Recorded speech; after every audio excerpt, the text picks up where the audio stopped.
തെഹി ബേങ്കൻ എങ്ങനെ ഉണ്ടാക്കുന്നത് നോക്കിയാലോ. അതിനായിട്ട് ഒരു വഴുതനങ്ങ വട്ടത്തിൽ മുറിച്ച് വെക്കുക. ഒരു പാത്രത്തിലേക്ക് മുളക് പൊടി, മഞ്ഞൾപ്പൊടി, ആവശ്യത്തിന് ഉപ്പും ചേർത്തിട്ട് നന്നായിട്ടൊന്ന് മിക്സ് ചെയ്യുക. കുറച്ച് വെള്ളം കൂടി ഒഴിച്ച് കുഴച്ചെടുക്കുക.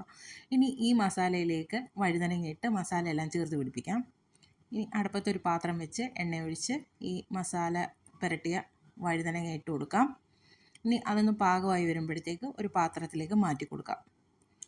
മറ്റൊരു പാത്രത്തിലേക്ക് കുറച്ച് തൈര്, ആവശ്യത്തിന് ഉപ്പും ചേർത്തിട്ട് നന്നായിട്ട് മിക്സ് ചെയ്തെടുക്കുക.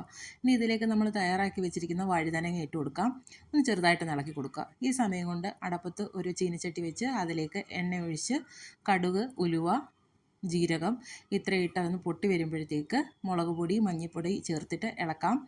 അതും ഒന്ന് മൂത്ത് വരുമ്പോഴത്തേക്ക് ഒരു സവാള കൂടി ഇട്ട് വഴട്ടി നമ്മൾ റെഡിയാക്കി വെച്ചിരിക്കുന്ന വഴുതനങ്ങ കറിയിലേക്ക് ഇട്ട് കൊടുക്കാം. ഇതിലേക്ക് കുറച്ച് മല്ലിയില കൂടി ഇട്ട് കൊടുക്കാം. അങ്ങനെ നമ്മളുടെ കറി റെഡി ആയിട്ടുണ്ട്. വീഡിയോ കണ്ടിട്ട് അഭിപ്രായം പറയാൻ മറക്കണ്ട. Thank you for watching.